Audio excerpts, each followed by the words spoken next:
할렐루야. 자, 우리 인사 나눕니다. 반갑습니다. 예수님이 부르셨습니다. 오늘도 많이 더웠지요? 라고 한번 물으시면서 또 안부도 물으시기 바랍니다.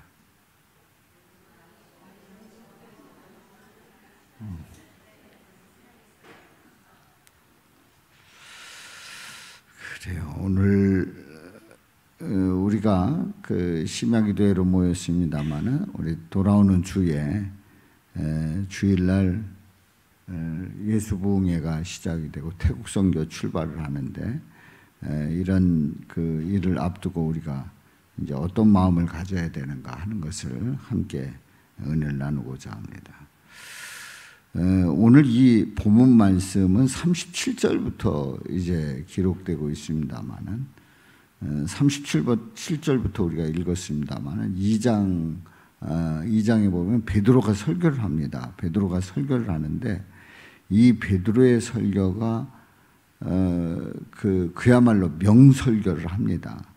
명설교라고 하는 그 이유는 다른 게 아닙니다. 예수 그리스도에 대해서 아주 정확하게 전하는 겁니다. 설교에서 가장 중요한 핵심인 예수 그리스도에 대해서 분명하게 확실하게 또 예수 그리스도의 그 복음에 대해서 조금도 의심하지 않고 확신을 가지고 선포하는 베드로의 설교를 봅니다. 그러니까 베드로의 설교를 우리가 이제 좀 더 규명한다고 하면 베드로의 예수 설교인 것을 보게 됩니다.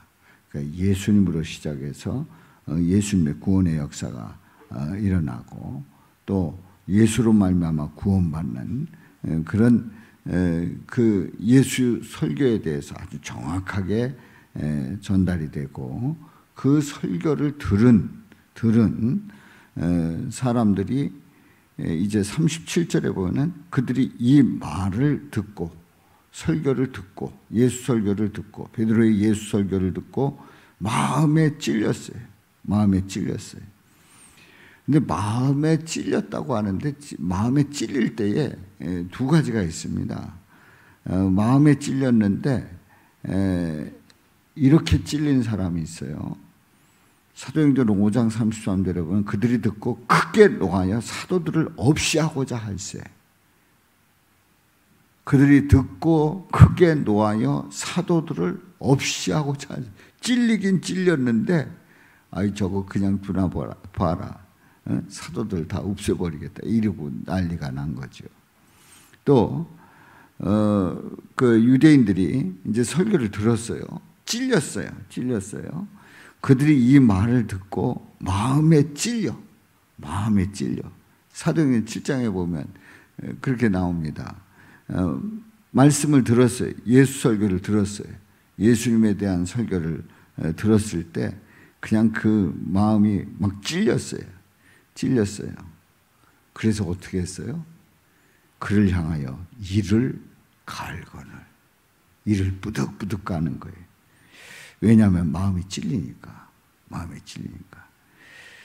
그런데 여기서 37절에 있는 말씀에 마음에 찔리는 것은 그런 찔림이 아닙니다. 앞에서 얘기했던 그런 찔림이 아니에요. 그야말로 그 마음을 정확하게 찔렀고 찔려서 그 찔림 가운데서 정말 어찌하면 좋겠는가? 베드로와 다른 사도들에게 물었습니다. 형제들아 우리가 어찌할꼬 그야말로 우리가 무엇을 하리까? 누가복음에 보면 이제 무리가 물었습니다. 그러면 우리가 무엇을 하리까? 예수님께 이제 여쭙는 거죠. 우리가 무엇을 하리까?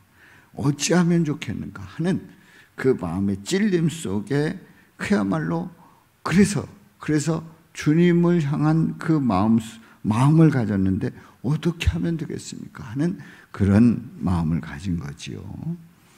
자, 그래서 38절에 보면 베드로가 이르되 너희가 회개하라고 말씀을 합니다. 회개하라.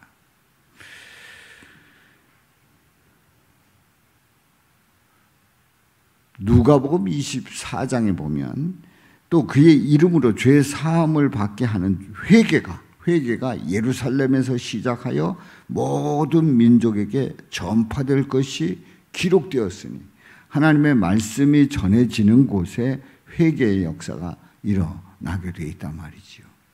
바로 회개한다는 것은 뭡니까? 내가 죄인임을 고백하는 거예요. 내가 죄인임을 고백하는 겁니다. 내가 죄인임을 고백하고 그래서 주님 앞에 결단하면서 주님을 바라보겠다고 하는 그러한 간절한 고백이 바로 회개입니다. 그렇습니다. 내가 주님의 뜻 가운데 온전히 붙잡힌 바 되어 살아가지 못하고 내 뜻대로 살아가고자 했던 그런 마음들을 다시 한번 돌아보면서 회개하면서 주님 앞에 엎드리는, 주님을 바라보는 회개의 역사가 일어납니다. 회개하는 가운데 각각 예수 그리스도의 이름으로 세례를 받고 죄 사함을 받으라. 그리하면 성령의 선물을 받으리니. 회개할 때에 성령의 선물을 받는다고 하는 것을 약속합니다. 자, 39절에 보면은 이 약속은 너희와 너희 자녀와 모든 먼데 사람 곧 주 우리 하나님이 얼마든지 부르시는 자들에게 하신 것이라. 하나님이 얼마든지 부르시는 자들에게 하신 것이라. 약속하신 그 약속 반드시 이루십니다. 로마서 8장 30절에 보면 또 미리 정하신 그들을 또한 부르신 그들을 또한 의롭다 하시고 의롭다 하신 그들을 또한 영화롭게 하셨느니라. 그렇습니다. 부르시는 그 자들에게 바로 그 성령의 약속을 하신 거지요. 40절 말씀 우리 다 같이 읽습니다. 시작. 또 여러 말로 확증하며 권하여 이르되 너희가 이 패역한 세대에서 구원을 받으라. 구원을 받으라. 그러니까 이러한 말씀을 듣고 회개하고 주님 앞에 부르짖을 때에 또 성령의 충만함을 입을 때에 구원받는다는 것을 말씀하고 있어요. 그래서 41절에 보면은 그 말을 받은 사람들은 세례를 받았어요. 이날에 신도의 수가 몇 명이나 더했어요? 3,000이나 더하더라. 3,000명이 회개하고 돌아오는 놀라운 역사가 일어났습니다. 자, 그 후에 그들이 42절에 보면 그들이 사도의 가르침을 받았다고 했어요. 사도의 가르침을 받아 서로 교제하고 떡을 떼면서 오로지 기도하기를 힘쓰니라. 간절히 기도하는 그러한 그 은혜를 받고 또 구원받은 그러한 사람들이 주님 앞에 간절히 기도하면서 주님을 부르짖었습니다. 자, 이런 가운데 이제 기사와 표적이 많이 나타나고 물건을 서로 통용하고 또 재산과 소유를 팔아서 각 사람의 필요를 따라 나눠주고 그리고 46절에 보면은 우리 다 같이 읽어봅니다. 시작. 날마다 마음을 같이하여 성전에 모이기를 힘쓰고 집에서 떡을 떼며 기쁨과 순전한 마음으로 음식을 먹고. 그리고 이제 47절에 보면 하나님을 찬미하며 또 온 백성에게 칭송을 받고 주께서 구원받는 사람을 날마다 더하게 하시는 역사가 바로 초대교회에 일어났던 역사예요. 자, 오늘 이 본문 말씀을 보면서 핵심 키워드를 이제 한번 정리를 해봅니다. 자, 첫 번째는 이 말을 듣고 그러니까 말씀을 들은 거예요. 설교를 확실하게 들은 거예요. 들었어요. 말씀을 들었어요. 그냥 뭐 이렇게 우리가 그러잖아요. 뭐 누구 어떤 소리를 이렇게 들을 때에 그냥 흘려서 듣는 경우가 있죠. 듣기는 듣는데 그게 무슨 말인지 또 어떤 감정인지 또 그 말이 누구를 위한 건지 그리고 그 말이 나에게 뭘 말씀하고 있는 건지 전혀 상관없이 그냥 듣는 경우 있잖아요. 그냥 듣는 경우. 우리가 오늘 살아가면서 많은 소리를 들었어요. 많은 소리를 들었어요. 방송에서 듣고 또 지나가던 소리도 듣고 또 아파트에서 그 방송하는 소리도 듣고 우리 아파트의 방송 소리는 완전 저음으로 저보다 더 저음인 분이 더 낮게 낮은 톤으로 그렇게 그 방송을 해요. 그럼 무슨 소리인지를 알아듣지는 못하는데 하여튼 뭐라고는 해요. 뭐라고는 해요. 그런 소리까지 또 뭐 사람들이 모여서 대화를 나누고 하는 그런 소리 다 듣지 않습니까? 그런데 그 많은 소리를 들었는데 다 기억하는 게 아닙니다. 그냥 다 흘려 듣습니다. 그런데 진짜 필요한 약속, 또 약속이라든가 또 내가 꼭 들어야 될 말, 내가 염두에 둬야 될 말, 내가 새겨둬야 될 말, 이런 말은 놓치지 않는단 말이지요. 그러니까 이 말을 듣고 하나님의 말씀, 예수 설교, 베드로의 예수님을 전하는 그 설교의 말씀을 들었어요. 들었는데 그냥 들은 게 아닙니다. 새겨 들은 거예요. 내게 주시는 말씀으로 들은 거예요. 그랬기 때문에 마음에 찔리는 겁니다. 그냥 들었으면 마음에 찔릴 이유가 없어요. 뭐가 찔립니까? 그냥 듣고 지나갔는데. 우리가 설교를 들을 때 그냥 앞에서 얘기하나 보다 하고 머릿속으로 딴 생각하고 있으면 한참 얘기하다가 무슨 소리인지 전혀 알아듣지도 못합니다. 그리고 뭘 얘기하려고 하는지도 모르는 거예요. 그러다가 한 마디 딱 들었는데 무슨 말은 들렸어요? 열심히 우리가 믿음 생활하고 뜨겁게 기도하자. 그랬더니 나한테 뜨겁게 기도하랬다고. 나를 치는 말씀을 했다고. 요것만 딱 듣는 거예요. 요렇게 듣는 거예요. 그러면 이제 시험 드는 거죠. 사랑하는 성도 여러분, 말씀을 듣고 마음에 찔린다는 것은 새겨 듣는 거예요. 자, 그래서 형제들 우리가 어찌할꼬. 그래서 베드로는 회개하라는 거죠. 회개하라. 그러므로 너희가 회개하고 돌이켜 너희 죄 없이 함을 받으라. 이같이 하면 새롭게 되는 날이 주 앞으로부터 이를 것이요. 그렇습니다. 회개하라는 거예요. 회개하라. 회개하고 돌이켜 죄 사함을 받으라고 말씀을 합니다. 자, 그리고 그럴 때 이제 성령의 선물을 받게 된다는 거예요. 자, 그런 가운데 이제 42절에 보면 우리가 기도하면 말씀을 듣고 회개하고 또 성령 충만 받고 구원의 확신을 가졌는데 사도의 가르침을 받지 않으면 안 된다는 거예요. 가르침을 받지 않으면 간혹 이렇게 얘기를 해보면 나는 가르침 받지 않아도 내가 많은 책을 읽고 그리고 내가 성경을 보기 때문에 내가 다 알아서 하기 때문에 가르침이 필요 없다. 이렇게 생각하는 분들도 있기는 있더라고요. 근데 사도의 가르침을 받았다. 가르침을 받아야 합니다. 자, 그리고 교제하고 떡을 떼며 오로지 기도하기를 힘썼다. 그렇습니다. 주님 앞에 간절히 그 말씀을 부여잡고 기도하는 거예요. 그리고 하나님을 찬미하는 그런 모습이 오늘 말씀의 핵심 키워드예요. 제가 왜 오늘 이 말씀을 드렸냐면 이제 다음 주에 부흥회가 열립니다. 주일부터 이제 부흥회가 열리는데 부흥회의 이번 그 주제는 예수 계시의 요한계시록에 대한 말씀이에요. 요한계시록에 대한 말씀이 선포되는데 부흥회를 할 때에 이제 우리가 지난해도 우리가 함께 은혜를 나눴습니다만은 부흥회를 통해서 또 한여름밤 기도회를 통해서 우리가 은혜를 나눴습니다만은 처음에는 찬양하는 거예요. 찬양. 뜨겁게 찬양을 합니다.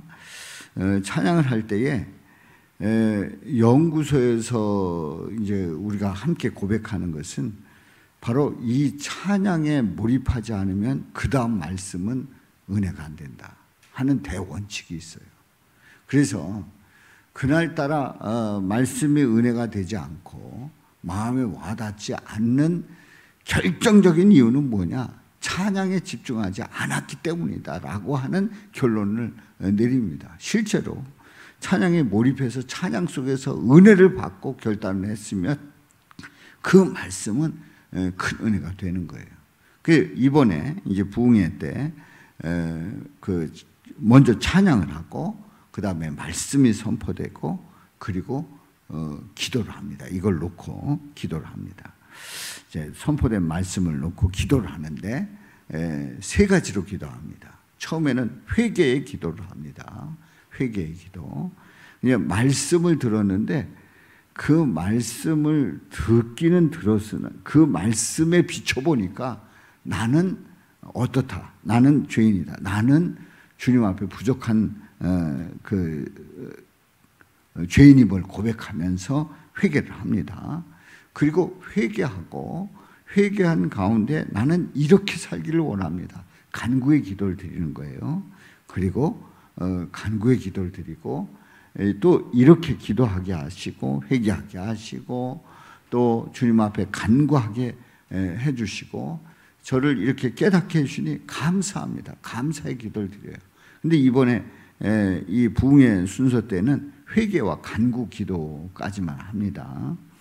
자, 그래서 찬양 20분, 말씀 30분, 기도 10분 이렇게 합니다. 이렇게 하다 보면 이 한 텀이 몇 시간이에요? 딱 1시간이에요. 딱 1시간이에요. 우리 인천 지역팀에 이번에 그 집회를 인도하시는 예수 부흥회에 참여하시는 강사 목사님들이 계속 훈련을 하면서 또 찬양도 이미 다 이제 선곡이 돼 있고 그리고 또 이제 찬양 선곡이 돼 있는 그 곡을 또 다시 한번 확인하면서 이제 다시 이제 고치기도 하는데 그 찬양을 준비하는데 거기 말씀에 따라 이제 찬양을 준비를 하는데 정말 간절히 그리고 정말 이 찬양 속에서 그 마음이 열릴 수 있도록 준비하고 있어요. 그리고 그 말씀을 이제 준비를 할 때에 요한계시록에 나와 있는 예수 계시책에 거기에 16강까지 나옵니다. 하나님의 기획, 의도까지 16강까지 나와요. 그런데 이 16강에 있는 이 말씀을 이제 그 한 챕터에 2강의가 들어가는 데가 있어요. 이렇게 해서 18강입니다. 그러니까 하루에 3번 전해지는 거예요. 근데 목사님들이 이 말씀을 가지고 계속 기도를 합니다.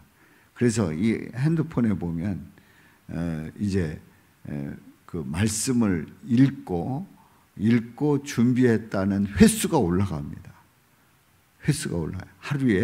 하루에 두 번씩 하기로 돼 있거든요. 그래서 어떤 분들은 하루에 7번 하신 분도 있고 막 이럽니다. 그야말로 그 텍스트 책에 있는 것을 벌써 7번 읽고 또 준비한 말씀을 또 몇 번 읽고 또 실제로 시간을 재면서 준비하고 이렇게 아주 뜨겁게 간절히 그렇게 준비를 하고 있어요. 그래서 서로 올리면서 이제 격려하죠. 잘하고 또 어떤 면에서는 우리가 주의해야 될 그런 부분들. 이제 기도할 때 그렇게 기도를 합니다. 이렇게 찬양, 말씀, 기도가 3번에 이루어지는 거예요. 그런데 3번 하니까 이제 3시간 동안 이루어지는 거 아니에요? 7시부터 9시까지. 근데 7시부터 9시까지 쉬는 시간 없어요. 그냥 계속 진행이 됩니다. 우리가 이미 경험을 했습니다만은 계속 진행되는 거예요. 근데 화장실은 어떻게 하냐? 알아서 다녀올 때 갔다 오면 되는 겁니다. 그리고 또 목이 마르도 도저히 안 되겠다. 그러면 물도 준비하셨다 드셔도 되고, 아무튼 이 3번씩 뒤에 전해지는 이 말씀, 찬양, 말씀, 기도, 이 순서에 여러분들이 참여를 하실 때에 지루할 것 같아도요, 실제로 지난번에 보셨잖아요. 참여해 보니까 찬양하고 말씀 듣고 기도하고 또 바로 이어지면서 3번씩 하다 보니까 또 일어났다 앉았다 기도하면서 하다 보니까 감당할 수 있어요. 여러분들이 믿음으로 참여하면, 또 확신을 가지고 참여하면 여러분들 능히 감당해낼 수 있습니다. 자, 그래서 이제 요한계시록을 우리가 1장부터 22장까지 쫙 그 말씀을 보게 되면 이제 말하자면 관통을 하는 거죠. 예수 부흥회를 통해서 요한계시록을 관통하는 거예요. 그런데 우리는 흔히 이런 생각을 해요. 한번 그렇게 쫙 보면 난 이제는 알았다. 이제 뭔 얘기인지 알았다. 그거는 말하자면 큰일 날 소리예요. 그렇게 들으면 다 아는 것 같아도 부족함이 더 있는 거예요. 그래서 한번 하고 나면 이제는 알겠다 하는데 부족하다 느끼는. 또 한 번 하면 더 부족하구나. 또 한 번은 더 부족하구나. 이것이 예수 설교를 들으면서 고백하는 그러한 우리의 고백이 되어야 합니다. 우리가 율법 완성을 우리가 함께 은혜를 나누었죠, 지난해에. 근데 율법 완성을 통해서 은혜를 나눴는데 대구의 어느 교회는 율법 완성만 3번 율법 완성만 하는 거예요. 그러면 한 거 또 하면 지루하지 않는가? 또 다 아는데 그건 정말 교만하고, 그리고 말씀을 사모하지 않기 때문이고, 그리고 예수님을 바라보지 않기 때문에 그래요. 그렇게 3번 반복했는데 또 원하기를 다음에 또 율법 완성을 통해서 마태복음 5장에 있는 이 말씀을 통해서 은혜 받기를 원한다는 거예요. 그렇습니다. 우리가 요한계시록을 한번 들었다 해서 관통한다는 그런 개념보다는 요한계시록을 통해서 우리에게 주시는 예수님의 그 말씀을 듣고, 그리고 우리가 어떻게 살아갈 것인가, 그리고 미래에 대한 어떤 마음을 가져야 될 것인가 분명히 결단하고 나갈 때에 요한계시록을 통해서 큰 은혜가 될 줄로 믿습니다가 아니라 은혜가 됩니다. 아멘. 이미 그렇게 역사하시고 그렇게 준비하고 계시고 그렇게 우리에게 말씀이 선포될 거예요. 우리는 그렇게 됨을 믿고 확신하면서 믿음으로 나가시기를 주님의 이름으로 축원합니다. 그래서 이게 지루해서 절대 그렇게 지루하지 않아요. 말씀에, 찬양에, 말씀에, 기도에 딱 하면 깊이 들어간단 말이죠. 우리 청년들은 태국 선교 가서 태국 선교에서 이제 많은 은혜를 받겠습니다만, 제가 이번에 준비하면서 제가 엄청 주님 앞에 회개를 했어요. 우리 청년들이 함께 하면 청년들이 이 요한계시록을 통해서 받은 은혜가 그렇게 클 텐데 그게 체크가 되지 않아가지고 그냥 하다 보니까 나중에 보니까 이게 겹쳐 있는 거예요. 제가 정신을 차리지 못한 거죠. 우리 청년들이 함께 이 요한계시록 예수부흥에 참여하지 못하는 것에 대해서 안타깝게 생각을 하지만 또 우리 청년들은 태국 선교에 가서 큰 은혜 받으시기를 주님의 이름으로 축원합니다. 그런데 선교 갔을 때 늘 조심해야 될 게, 전에 필리핀 갔을 때 제가 이제 했던 말이 있더라고요. 우리 청년들에게, 학생 청년들에게 객기 부리지 말라고 했던 말을 계속 했더라고요. 보니까 필리핀에 가서 필리핀 이러면서 선교하면서 객기 부리지 말라고 그랬다는 거예요. 나는 그거 잊어버렸는데 누가 거기 같이 갔던 청년이 저한테 얘기를 하더라고요. 목사님이 객기 부리지 말고 다 존중하고 하라고 했던 그게 늘 본인에게 남는다는 거예요. 그래서 이제 어디 가면 이제 교만하지 않고 겸손하게 임하는 그런 자세가 필요하다 하는 거를 이제 늘 생각하고 있다는 거죠. 그래서 우리 청년들이 선교 가서도 정말 예수님의 섬기는 마음으로 제가 전에 했던 말대로 객기 부리지 말고 겸손하게 할 때에 예수님의 그 마음이 그대로 전달되기를 축복합니다. 아멘이죠? 그리고 태국 선교를 갈 때 선교지라고 하는 그 해외를 나가면 언제든지 그 위험이 전제되어 있는 거예요. 그러니까 안전해야 되고, 그리고 정신줄 놓지 말고,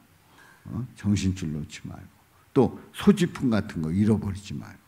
그러니까 소지품 딱 잃어버렸다 그러면 정신이 다 빼앗기는 거예요. 그러니까 가면 그야말로 모두가 다 이제 거기에 신경이 다 그냥 다 뺏기는 거죠. 그러니까 주님 바라보면서 객기 부리지 말고 겸손하게 섬김의 마음으로, 그리고 항상 어딜 가든지 정신줄 놓지 말고 정신 차리고, 그리고 가지고 왔던 것들 잊어버리지 말고 그렇게 긴장하고 다니면서 주님 앞에 맡기고 주님의 인도함을 받기를 축복합니다. 자, 우리 이번 예수 부흥회를 통해서 우리 교회를 향한 분명한 메시지가 있습니다. 이런 메시지를 우리가 놓치지 않고 말씀 듣고 확신 가지고 나갈 때마다 주님의 놀라운 은혜와 사랑이 넘치시기를 주님의 이름으로 축원합니다. 우리 태국 선교